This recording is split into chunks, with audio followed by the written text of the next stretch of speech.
Welcome to the Customer First Thinking Podcast, Episode 11. My name is Stephen Shaw, the host of this podcast. In this episode, we interview Jay Baer, president of Convince and Convert, on the power of brand advocacy and the importance of creating a distinctive, shareable experience. Look over the shoulder of any digital native using their phone these days, and as a marketer, you can't help but be alarmed. There they are, earbuds firmly implanted, eyes glued to their screen, scrolling, tapping, swiping, all at a frenetic pace, messaging their friends, checking their news feeds, sharing their pictures, maybe even watching a short-form video or playing a game, lost in their own mobile world. Now just think of the chasm between the media usage of that person and the way most performance marketing campaigns work, jamming digital ads in between all of that manic thumbing.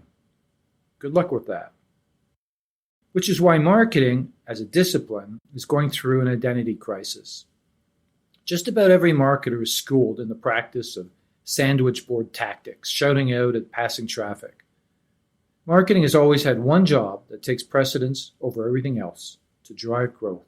And that means moving products off shelves.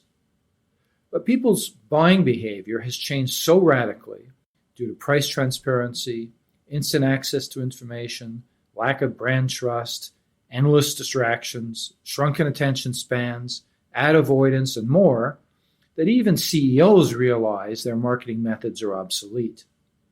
This past year, some notable global brands have actually ditched the CMO title in favor of Chief Growth Officer or Chief Experience Officer, leading to speculation that marketing is on a path to extinction. There's no doubt the marketing battleground has shifted from winning share of mind to share of heart, not by pandering to people, but by creating a distinctive, friction-free, shareable customer experience that makes them go, wow. But often businesses struggle to satisfy even the minimal expectations of customers.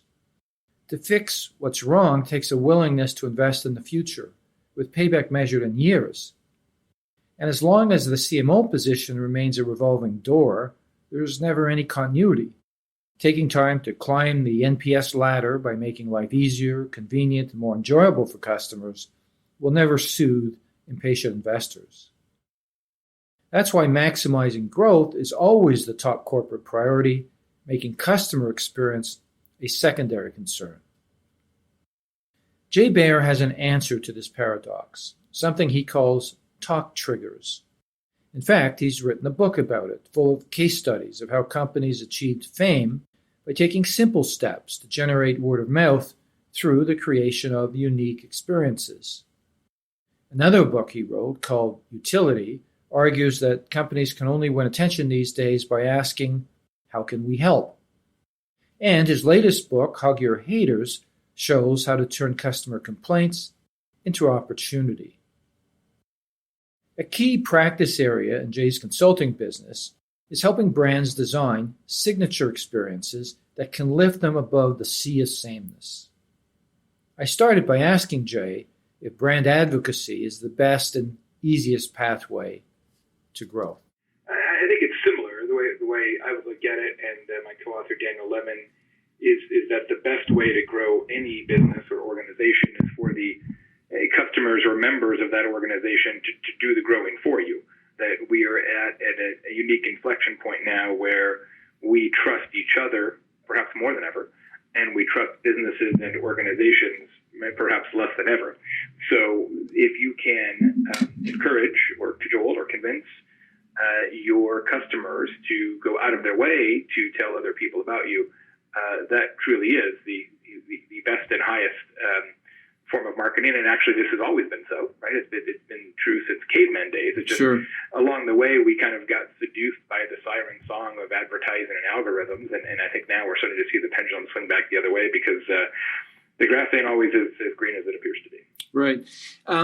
What would be in that book the best example to bring this to life a little bit of a company that really leveraged word of mouth and advocacy to promote itself? And I know that in your recent podcast on Talk Triggers, you referenced this burger chain that succeeded in doing this. Maybe you could use that as a reference point.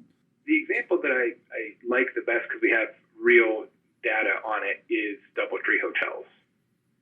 And as you may know from the book, DoubleTree has been giving out a warm chocolate chip cookie upon check-in to every guest in every hotel worldwide now, and they've been doing it for 30 years. That's quite a commitment to the craft. They do 75,000 cookies a day, every day. And Daniel and I did a comprehensive research survey of DoubleTree customers before we wrote the book, and we found that 34% of them have told a story to somebody else about that cookie. So if you do the math on that, what that means, Steve, is that today and tomorrow, every day, frankly, 22,500 stories a day are told about this chocolate chip cookie. Right. Now, the companion question is, when's the last time you saw a DoubleTree ad? True. Not very much, right? They really don't advertise much at all because the cookie is the ad. And the guests are the sales and marketing department, at least at some level. And so, they've been making it happen for 30 years, which, certainly demonstrates that sometimes you can have a talk trigger with real staying power. I guess the reverse is true too, though, right? If you don't have a positive talk trigger, you could have a negative talk trigger, and the social media amplification works as much against you as it might for you if in fact you don't have a positive story or message to tell. Absolutely, no question, and you see that all the time. Although typically, sort of negative talk triggers don't have a ton of staying power, because if the negative talk trigger is so obvious that lots of customers talk about it, either you have to fix it or you're out of it. Right. I mean, it just becomes an existential question. So there are times when that occurs, but usually you've got a bigger problem than word of mouth if everybody is saying you have the exact same problem. Well, and I guess with the example of DoubleTree, there also has to be a sort of a minimum quality of experience. Otherwise, people wouldn't stay there. That's your real val prop, right? That's it. So everybody has to have sort of minimum viable quality. But here's the big issue, and this is kind of why we wrote the book and why we talk about this all the time. Somewhere along the line, the business has convinced itself that competency creates conversation. I think it's all the focus on customer experience, which is not misplaced, but this idea that if you just run a good organization and you sort of focus on the details and are operationally sound, that will kind of lead to word of mouth. But that's not really the way people behave. Competency keeps your customers, right? Competency is a churn reduction circumstance, but we don't necessarily tell stories about competency because we expect competency. We tell stories about things we don't expect, and competency, especially now when consumers expect more than ever, is sort of an assumed piece of the circumstance. I'll give you an example. There are a couple of restaurant examples in the book and a few more that I'm aware of restaurants that do a great job with talk triggers, but almost no restaurant, I mean, there are a few, but very few, can actually create word of mouth around food quality, because lots of restaurants have really good food, right? And so if somebody asks you, how was the food? Like, yeah, it was pretty good. It was really good. That's not a story. People aren't shocked and awed by that. There's no pass-along value there. So unless you are at a very, very high level, right? You're a Boulé or somebody, you're in that top, world's 50 greatest restaurants list. If you're 2 Michelin stars, if you're in that ballpark, sure, you can use competency as a talk trigger. But the overwhelming majority of restaurants can't, right? So if they want to use a word of mouth strategy, and they should, because it's the cheapest way to get customers, they need to create an experience that people don't expect. And there's a bunch of examples of that in the book. Is word of mouth an awareness building technique, or is it something else? Is it a way to build advocates? What does word of mouth really get you in the end, other than this viral messaging? Yeah, awareness for sure, right? And that has a tremendous amount of value. You think about how many hundreds of billions of dollars, and that's not an exaggeration, is spent globally on creating awareness for business organization. It's hundreds of billions of dollars. Yeah. So if I can say to you, hey, how about you do that for free or next to free? That's probably a value principle that's worth paying attention to. Now, there are circumstances where word of mouth, recommendation, referral from a friend actually works deeper in the funnel. So if you are already aware of the business in question, but then your friend tells you a story about their experience with it, you're already aware, so you're already sort of past the first stage. But now you sort of have that ratification of like, oh, well, Steve really liked it. That's cool. So now I'm going to maybe skip the line and maybe make a purchase, those kind of things. So it depends on whether you're already familiar with the business, but generally speaking, we would say that it operates at the top of the funnel. And the genesis of a talk trigger, as you put it, for an organization, is that what's unique about the value proposition? Or in the case of your DoubleTree example, it's a free item that's handed out, which is hard to believe. That in and of itself would generate so much talk. But nonetheless, is it what's unique about the value proposition, or is it something other than that?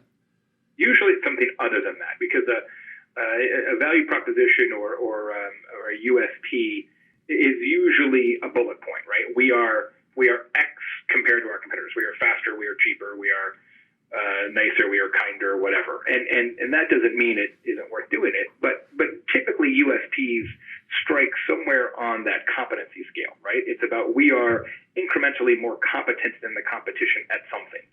And that's okay, but a talk trigger isn't a bullet point. A talk trigger is a story, right? A talk trigger is an experience. In fact, the data show that 81% of word of mouth is triggered by some sort of an experience, right? It's something that happens. It's not just something that is right there in front of you.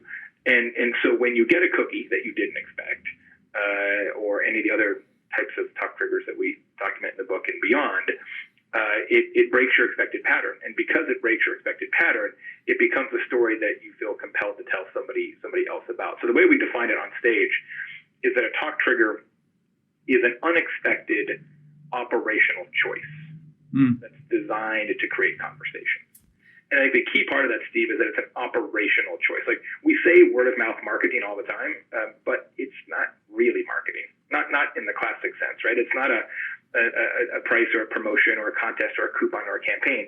It's something that you do differently in your customer experience that your customers then notice and talk about, which is why when we do this kind of consulting work, it's so critical that we have everybody around the table, right? It's not, usually we get brought in by marketing, but we have to have ops there. We have to have sales there. We have to have finance there. We have to have HR there. Like everybody's got to be part of it because it really is an operational construct, not just a marketing, let's rent an elephant or something. So that's interesting. So part of your role as a consultancy is to come in and help facilitate discovery of a story. Does that mean inventing something new, or does that mean looking at what they're doing and saying, that is something that's unique for you guys? Both.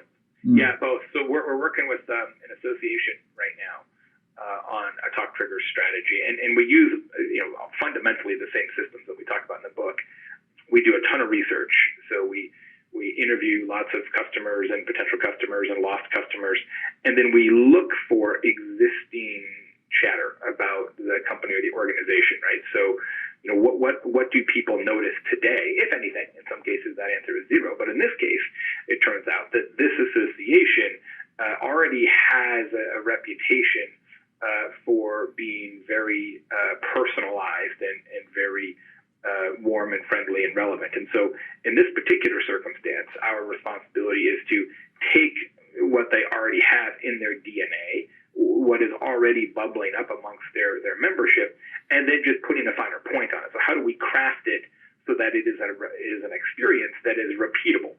And being repeatable is one of the key principles of talk triggers, systematizing and operationalizing this kind of thing so that every member gets access to it, so that every member can become a volunteer marketer, as we call it.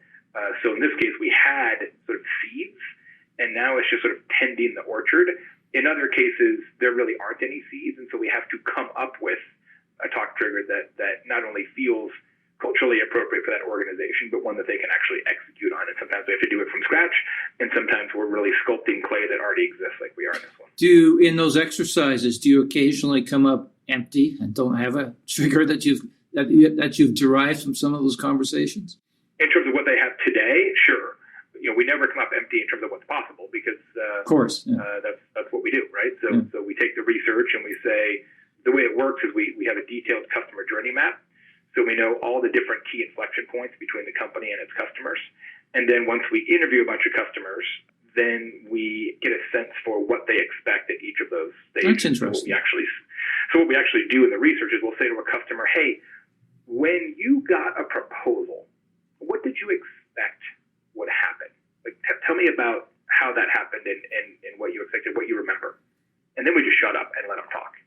And when you do that, when you take a customer journey map and then overlay it with customer expectations, what you end up with is a sequenced expectation map.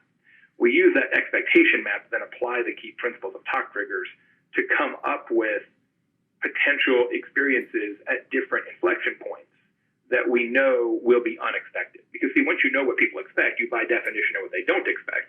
And the gold in the river, the talk trigger, always must lie in the places where they don't expect it. Because if they expect it, then they don't talk about it as much. Right. Those are the so-called moments of truth, I imagine, that you're focusing on to get those, not just get those right, but make it special. Yeah, we don't use that terminology. We don't think that's quite the best way to describe it. But yeah, in popular parlance, basically. And so you're using CGM processes to uncover some of this, as I understand it. You're using in-depth interviews, obviously, to provide substance behind that. It's interesting because that's the same path that a company that's brought in to fix a customer experience would take.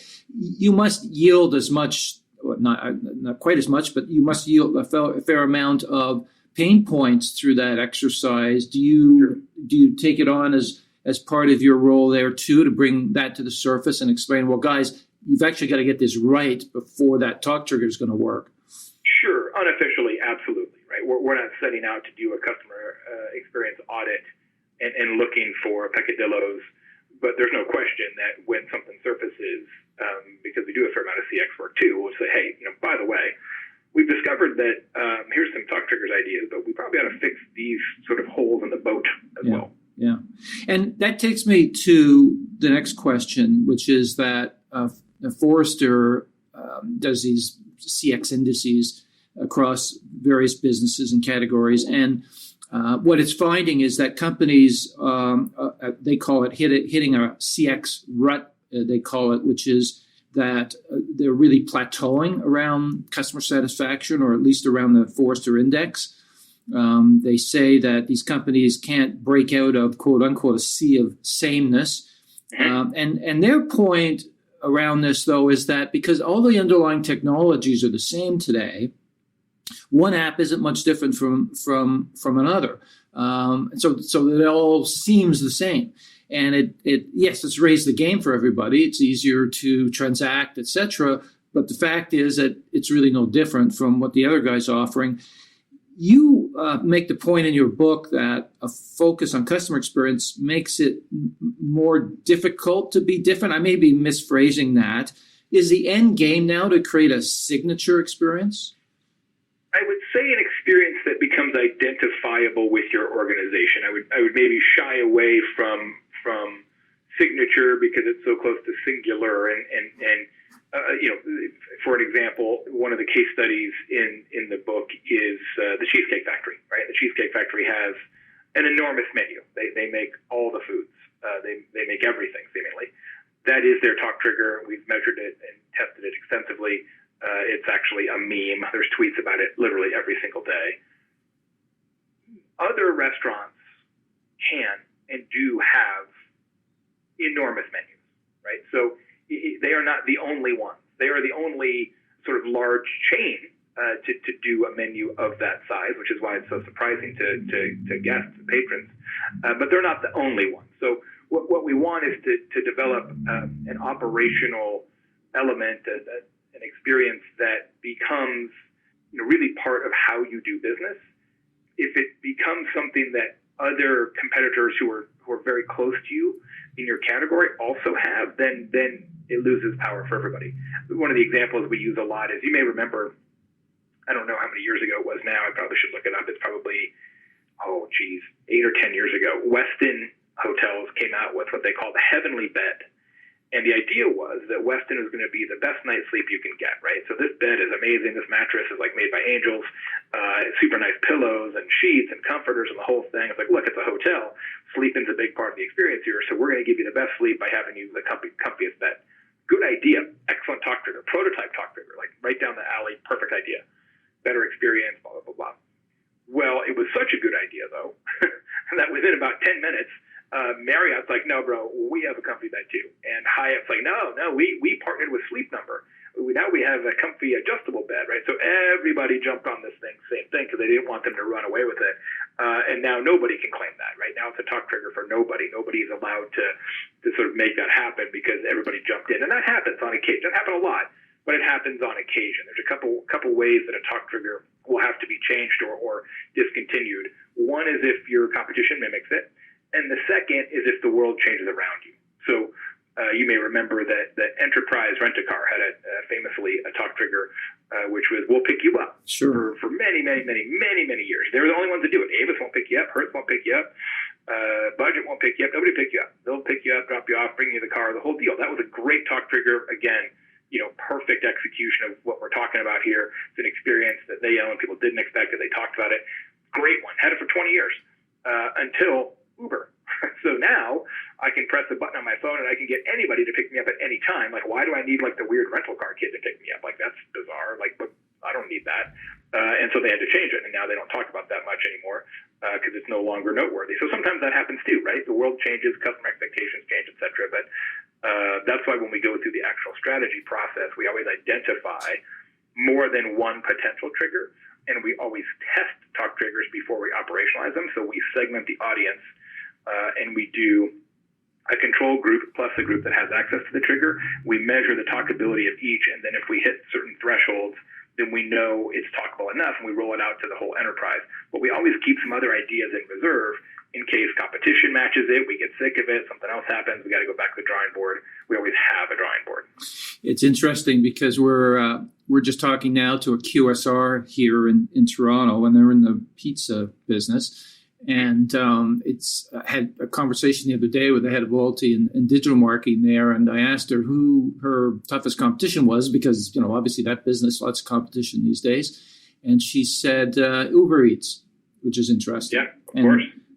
Opens up people's... Yeah, which never would have been the answer before. No, they would have thought the pizza operation down the street is their competition. Even other types of QSRs. So it's an interesting reveal. But go back to this point about differentiation and being unique and so on.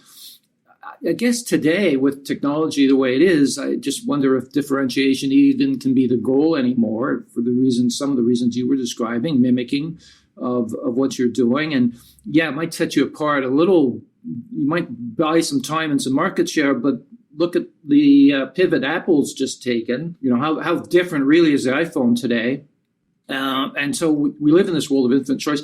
It seems the tiebreaker today more is, and you alluded to this a bit earlier in our conversation, is who do I really trust? And that's a tougher achievement, isn't it? Like that is consistent and above average performance over time. So I look at a good example that is probably USAA in the States, which is, year after year top of the Net Promoter Score in terms of the financial services category. They know their customers so well, they have figured out how to win their trust over time. It's a heck of a lot easier to give your customers a story to tell than to make your company trusted. Yeah. Because your customers are already trusted by one another. Mm-hmm. So just change the messenger. Don't worry about changing the message. Just change the messenger.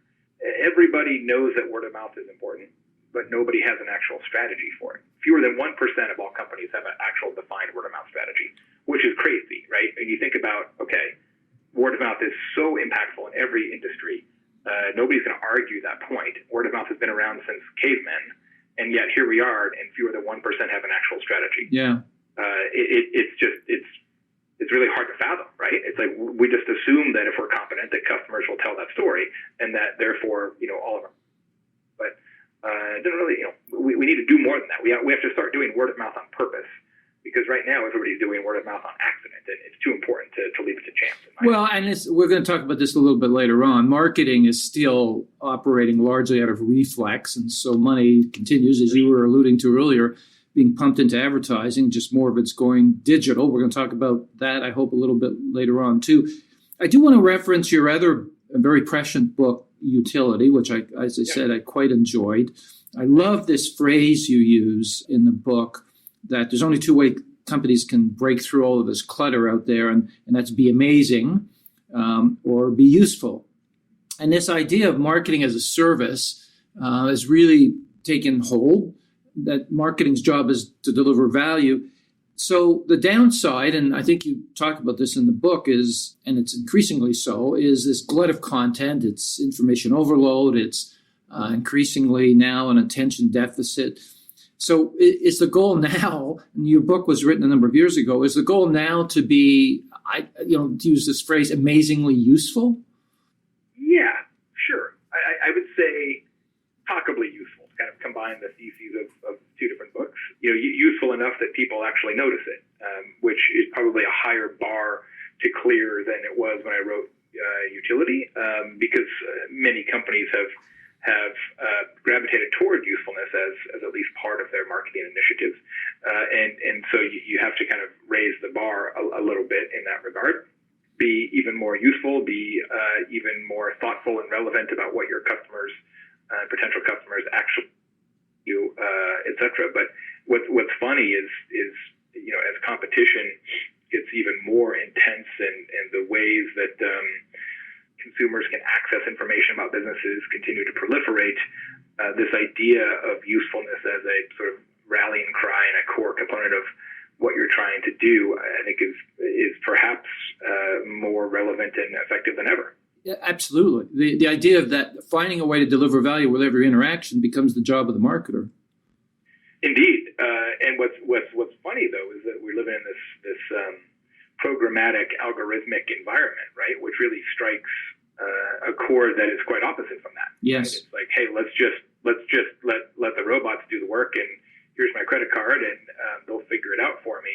That's not really a utility mindset, right? Right. And so, for a couple of reasons, one, it doesn't necessarily add value, and two, it's by definition short-term thinking, and that's still, I think, a big part of the problem. Is that utility as a marketing construct, and to some degree, talk triggers as well, requires a measure of patience and a time horizon for those initiatives to pay off that some marketers don't have the luxury of enjoying, and some marketers just don't operate with that kind of time horizon, right? They need results, or they want results now, and as opposed to providing value and trusting that some percentage of your customers will reward you down the road, it's just not something they want to sign on for. Well, I think you've just put your finger on the exact pain point here. Is that marketing is being held accountable for driving product off shelves still, and they are still relying on advertising largely to carry that message. And so this job of the CMO is either continuing to be chief messenger, which it largely is, or perhaps storyteller, as you describe it, or it's value creation or value creator. But is the problem really sit at the board level? I mean, the board's putting pressure on the CEO to deliver growth. The CMO's job is growth today. So this sort of longer play that you're describing, this investment in the future, if you will, not much patience for that. Is that going to make it very, very hard for marketing to adapt to this new world? The fact that it's being held accountable to these old school metrics, shall we call it, as opposed to the path that you advocate around, which is, hey, use your customers to build word of mouth and advocacy, and the brand will build itself, and sales will look after itself. But that seems to be not a message that's easily accepted at the board level. Yeah, I completely agree. It's one of the reasons why I'm always so enamored when you have truly large companies using utility or talk triggers. In fact, Hilton's a great example. Hilton was featured in both books, right? So we use Hilton Suggests, their utility-based Twitter program, as a key case study in utility, and DoubleTree Hotels Cookies as a key case study in talk triggers. We've done a little bit of work with Hilton in the past. Neither of those programs were created by me or my team, but that, I think it's an interesting example of a large organization that is encumbered by some of the sort of board roles and quarterly metrics performance and things along those lines, but yet still can play that longer term game in terms of customer experience functioning as a real marketing asset. I think it's admirable. You've been in this business a while, and where you started and where you are today, you've seen a lot change, certainly in terms of how money is spent anyway. Yeah, I mean, I started this business when domain names were free. So yeah. I've seen some change. Well, you've seen the growth of the whole digital business, and you've been, in fact, part of the movement, really, at the front vanguard of it. Your name's been associated with this for a long time. So now digital marketing, if you will, has moved from sort of the perimeter of planning to the very epicenter. Used to sort of be looked at curiously by mainstream marketers. Now it's become mainstream. We're in a so-called post-digital world, as they say. But you consult with a lot of companies. You deal with a lot of marketers. Has marketing changed really very much? I mean, is just the fact that they're using now one channel over another more frequently, does that change the mindset? Or do you see that, the end game is still the same? As we were just talking about, we've got to get more people buying more stuff from us. But are you seeing any kind of significant transformation, if you will, of the marketing mindset and planning processes as a result of that? Well, some, for sure. I mean, the end game is obviously the same. Reach more people, buy more stuff. There's no question about that. And that I think will always be the same. But how you get there is definitely a little different. You just look at how money is being shifted from offline to online. Certainly your ability to target online is so much different than what we can do offline. It's much more of a rifle instead of a shotgun now in a lot of ways, which is both, I think, the biggest sort of cultural change is this movement, and there's been a bunch of research on it, I think from Bain, but I could be wrong on the sourcing there, that a significant percentage of CMOs are now in charge of CX right inside the organization, which I think really portends, I think, good things, right? This idea that, which I've been talking about now, I mean, look, I've got 6 books, and people ask me, like, hey, how come you've got 6 books, and what's the theme? Well, the theme for all of them is that CX is marketing, right? Yeah. It's just different pieces of the story. I just tell it in different ways, but essentially it's one thesis, which is how people experience your business is marketing, and what stories people tell about your business is the best marketing you could possibly do. So this idea that CMOs are going to sort of run that entire relationship from cradle to grave, I think is good. It does make me concerned, and I talked about this a lot in my book, Hug Your Haters.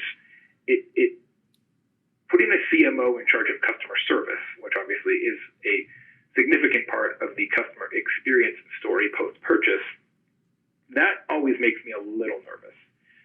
Just because when you've spent your entire career trying to acquire customers, and now you're also in charge of maintaining customers, that's not the same skill set. Or the same psychology in any way, shape, or form. So that's where I get a little nervous, is CMOs in charge of customer service. Not that it can't be done, but I don't know that that's an ideal state.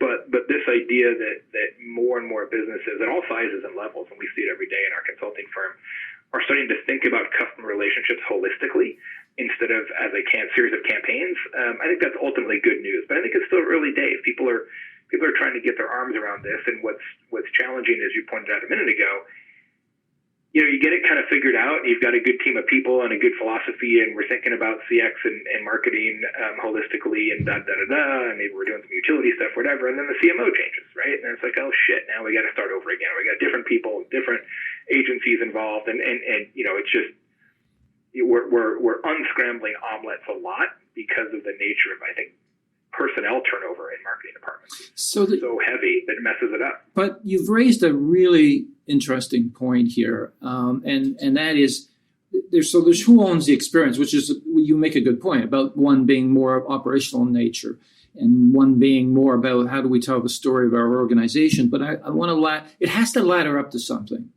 Yes. Right? It has to ladder what that company stands for, which is what the brand should be all about. And if the brand is consistent, then whatever CMO comes into place inherits that positioning and is obliged, presumably, to connect the values of that brand to how the business operates. Isn't the core problem here the fact that brand doesn't stand for anything?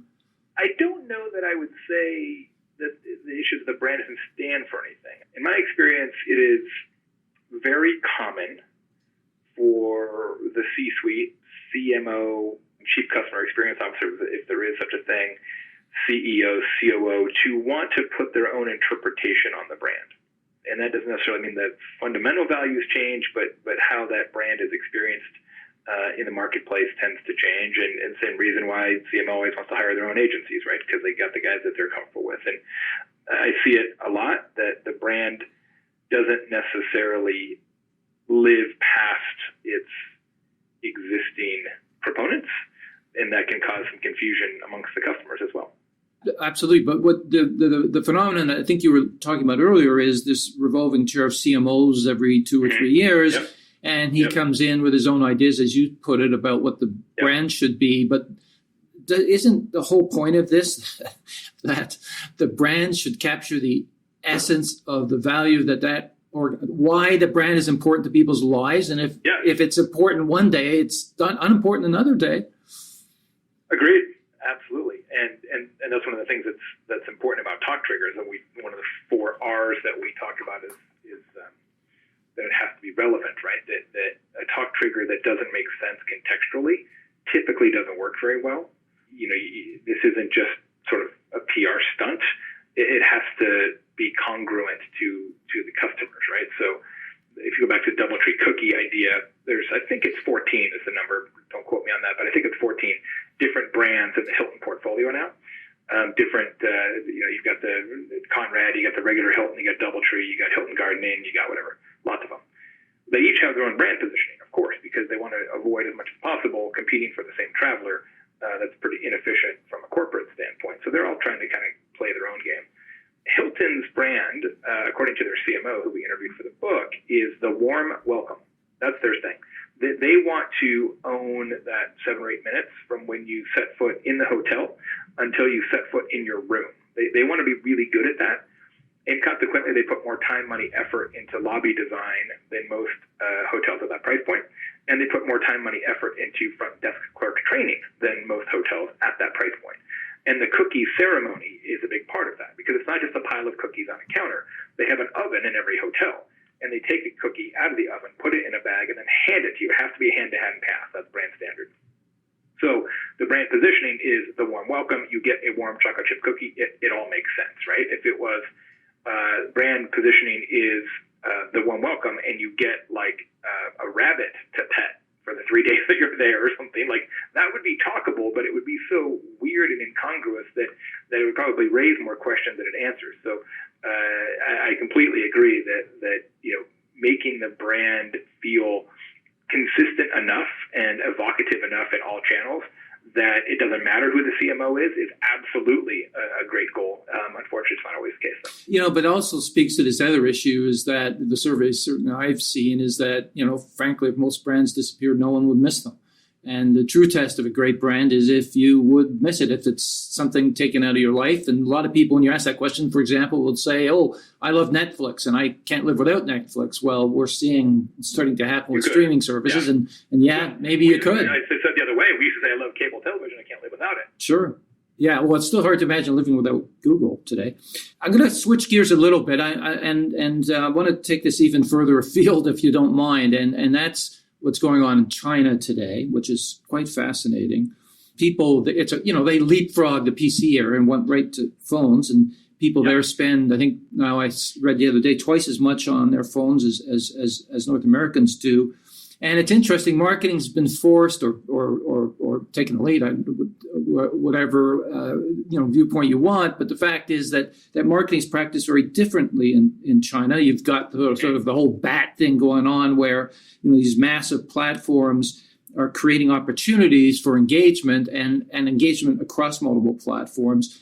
Yep. When you look at China, what's going on there, do you see the future of marketing or do you look at something that's quite unique to that society. And because we have such a channel mindset here, would be an impossibility in North America or Europe even. From an interoperability perspective, I think it's absolutely the future. And Facebook, for their part, is absolutely headed that direction. I wrote about this recently, that the one company that Facebook wishes it was is WeChat, because WeChat controls everything in China. They do it all. All the things that Facebook does, plus Amazon, plus Twitter, is all one company in one app, and it makes things much more seamless because you can use that one mobile-based system for really everything in your life, which is a little scary on one hand, but from a consumer standpoint, it's actually pretty damn convenient. So I think that is absolutely in the offing here. The one area where I'm just not sure what the future holds is whether we will, in any reasonable amount of time, become as mobile device oriented as we see there. And that does change kind of how the customer experience is handled. If we were in a world in the U.S. where very few people had laptops, that's one thing, and certainly China and even more so, say Korea, are already living in that world. I'm just not sure whether we're going to get there, or whether people are going to say, you know what? And it's not from a content consumption standpoint; it's a content creation standpoint, right? Like, there's so much making stuff, right? That around here that I just don't know if people are saying, I'm just going to do everything on my phone. Maybe eventually. I mean, I think about it generationally. Like, my son made the perhaps unwise decision to catch up on Game of Thrones. He'd never seen Game of Thrones. He's 17 and he decided to catch up. And I'm like, hey, you must not have very hard classes here your senior year of high school. If you have the amount of time necessary to watch 77 hours of television, whatever it is, to catch up to the current season, and he definitely has senioritis. He graduates in 3 weeks. So I'm like, whatever. So all right, we have like a 75-inch television in my basement, right? It is dope. It is like super rad. He is watching 77 hours of HBO on his phone. Crazy. By choice. And I'm like, okay, you realize that we have a television down there that's like the price of a car, and you're watching an action show on your telephone. And what he said to me was fascinating. He said, well, Dad, if I just hold the phone close to my face, it's bigger than the screen downstairs. Yeah, but he's got to hold it. That's the problem. Yeah, I mean, I guess that's he's young. He's young and athletic. But that is amazing. Now, to me, you'll take my laptop out of my cold dead hands. Yeah. Right? Like, there's no way, right? And I've tried it. Like, I've done a couple of business trips where I'm like, hey, I'm not going to bring my laptop. I'm just going to bring, like, my phone and an external keyboard or whatever. And I'm like, screw that. Yeah. It sucks. Like, It's just not. I mean, I type a lot because, I'm still part of the email generation and what have you. I can't do it. No way.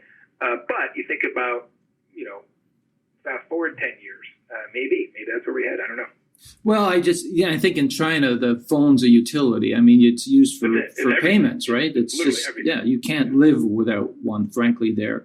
But I think the other interesting aspect of this to me was that they're not spending money on advertising. They're spending money on creating these cross-platform experiences. And there's an article in the Harvard Business Review this past month that focuses on the practice of marketing in China. It's one of the fascinating takeaways is that marketing is, through our perspective, completely reinvented as a result of these massive ecosystems, platforms that people are on. So that's, I guess, the other half of the coin here is, other side of the coin here is, do you foresee, and you referenced Facebook, sure, maybe Amazon would be actually probably a little bit closer as an example, where you fuse the social connection possibilities of Facebook with an Amazon and you have basically Tencent, so it's interesting. Do you see that happening here eventually to the marketing landscape? These, these cross-functional platforms being created?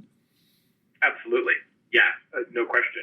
I think it will take a little longer here because you have so many sort of Game of Thrones style behemoths that are facing off, and in order to be truly all-encompassing like we see there's going to have to be some winners or some M&A. If you combined something that's approximating what we see in other parts of the world. Alibaba. The question is, yeah, precisely. The question is, how does that combination actually work in practice here, right? Yeah. It's, too big to buy, and they're both playing for all the marbles, not just some. And then where's Google and all of that? Like, ultimately, I'm less bullish on Google because we are in a post-web page environment. At least we're headed there very quickly. Yeah. Where content exists in snippets, not in pages. They win when content is in a page. Yes. They lose when content's not in a page, and you already see some evidence of that starting to occur. Yeah. Well, I want to come back to that too. That's a good point. A couple of other trends that I just wanted to explore briefly with you in the time we have remaining here. You're looking at the DTC industry, especially in the whole CPG space, absolutely literally exploding. I can't even tell you how much shit I bought on Instagram I didn't even know existed. Instagram is like costing me $1,000 a month in like unnecessary purchases. It is the greatest. The targeting on that thing is so good. It scares me to death. I'm like, oh my God, ice cube trays. I didn't know they had. I mean, it's funny. It's unbelievable. Well, and what seems to be happening is the CPGs are getting sideswiped. They're obviously trying to play the game, buying these companies. And certainly, as an aging direct marketer, it's very gratifying to see all of this happen. It's I call it the golden age of relationship marketing, sort of back to the future. That's why I started too. Actually, you probably don't know that I started in direct mail. Good for you. Well, I feel like your brethren now. Well, no, I'm not joking. I mean, I've been at this game a long time, and it's nice to see the principles that were being talked about in the mid and the late '80s, early '90s, now being really adopted as mainstream practice. So it's very gratifying. I started mostly politics, the politics direct mail specialist. Well, I also noticed. I think you're a political science major, are you not? I was. Yeah, that's where I started. So interesting. But I want to come back to this point, though, because you're seeing now this flourishing of the DTC industry, literally hundreds of companies now taking root.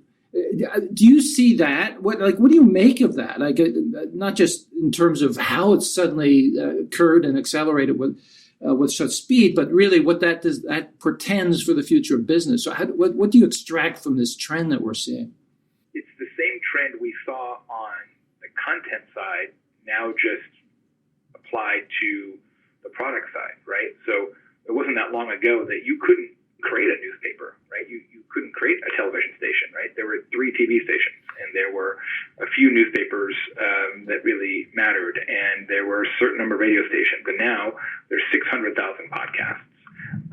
There are, I don't know how many YouTube channels, but a lot of YouTube channels that get more exposure than any television station. The tools of becoming media are now nearly free. And now we're seeing the exact same thing on the commerce side, where the tools of becoming a brand, becoming a product, and taking it to market are my son is 17. He started his own fashion label at 15. Crazy. He does 3 collections a year, makes a series of shirts, hoodies, pants, drops them, has a website, has Instagram ads. He's 17 years old and has his own brand. Well, he's taken his father's entrepreneurial instinct, obviously. Well, entrepreneurial instinct for sure. I mean, he's an 8th generation entrepreneur. Instinct for sure, but I haven't helped him hardly at all because he doesn't want help, especially from his father, which I totally understand. So, he just figured it out, right? And that's it. Here's what he said to me the other day. It chilled me to my core, but he's not wrong. He said he just picked a college recently, like 2 weeks ago. He said, okay, I'm going to go to the school. He's going to Drexel in Philadelphia. He said, okay, I'm going to go to the school and all that. But, Dad, I got to tell you, everything I need to know I can learn on YouTube. Yeah. I said, well, you're not wrong, probably, but you're still going to college. and here's why. Because there's other lessons other than in the classroom, et cetera. So, there is no more gatekeeper. And there's no gatekeeper in media. I mean, I have a podcast. I've been doing a podcast for 9.5 years, right? Yeah. And I reach a very specific audience, big company social media managers, and we reach 55,000 people a month, right? That I just sit here at my desk and do it, right? Now that's not a gigantic podcast, but considering it's a narrow audience, it's pretty damn big. Of course. We'll do just on my blog, which we started just me writing articles once in a while. We did 2.8 million people last year. Crazy. Right? So anybody can do it in theory. And now the same thing is true in products. You don't have to have distribution. You don't have to have $1 million website. You don't have to have any of that, right? You can be a 15-year-old kid in Bloomington, Indiana, and be pretty good at Photoshop, and now all of a sudden you have a brand and you're selling it to consumers. Yeah, and you don't have to advertise. Right, or you do a little bit, but it's super targeted Instagram ads that are only being shown to people who have a high proclivity to purchase. Right, and is relevant to the moment, to the audience. I just want to cover another subject that to me is a game changer. So there's the whole DTC industry. Who knows where that eventually takes business itself. The other one is voice technology, obviously, the critical mass now that's early stages of adoption, but quickly accelerating. It will infuse everything. Now that's going to collide, obviously, with 5G arriving. So there's a whole world of technology that's arriving on our doorstep that's fundamentally changing, or will change, obviously, the nature of the customer and consumer relationship. But sticking with voice technology for a second, how do you see that changing the practice of marketing? I kind of look at it one of two ways. Either it's going to be the mother of all channels because everything is going to be so voice activated, or the other way to look at it is it's going to be the mother of all intermediaries, and then brands are going to have a tough time leaping over that wall. Where do you fall on that sort of future speculation? I think it's both for this reason. Adoption of smart speakers and voice-activated technology is really accelerating, even more so than I thought it would. I think we'll see a little bit of a plateau before it ramps up again. But my experience after doing this for 30 years is that convenience always wins. There may be some kinks in the chain and some pauses, but eventually convenience always wins. Like for a while, I've got Comcast at home. They have a voice-activated remote, which I was a little apprehensive to use because I've been using a remote with my fingers since I was just a child. But now I only use the voice remote. I finally realized, this is way better and way faster. And eventually, I think voice interfaces for everything will be adopted in a way that is almost ubiquitous. And in that environment, you think marketing is hard now. Like when you ask Alexa for a recommendation, you get one answer. Right. You don't get a list of 10 answers and you get to pick one, right? You get one answer. So it'd be if Google only had one result for everything, that's what the future is. So if you're not voice enabling your content now, we're actually going through a big initiative in our organization to voice activate pretty much everything that we make. I've actually thought about the next book that I write only being available as a series of Alexa prompts, not on paper, not as an audiobook, nowhere else. Wow. I think that's where we're headed. I really do. What does that mean to voice activate the business? What does that imply? So what we want to do is create skills so that you can get every blog post that we write via Alexa and Google Home, that you can already get all of our podcasts in that fashion, but probably also create some sort of Ask Jay questions. So create 500, 1,000 digital marketing customer experience questions with answers, and then activate and enable that skill so that somebody can say, hey, what do you think about or how can I, make my better example? Should I pay customers to leave me a review? Right, and I could have an answer on that, right? And so we're working on that kind of. How does your answer beat out Seth Godin's answer though in the end? So if you say, Alexa, ask Jay, and then the question, right? That is essentially a voice version of my website, right, for all intents and purposes. If you just say, hey, Alexa, ask the question, then Alexa will determine which is the best answer based on a bunch of other things that nobody quite understands yet. But that's the point I think you were making earlier, is that it completely... Right. Eventually you get one winner. Yep. Yeah. Like first past the post, and who, right, what race are you running? No one has any idea. So I'm going to ask one final question here. It's the most loaded question of the few loaded questions I've asked you today. By the way, you're a great tennis player because your answers have been fantastic. The web turned 30 in March, and Tim Berners-Lee has written actually about this and been interviewed around it, looking back and reflecting on his legacy.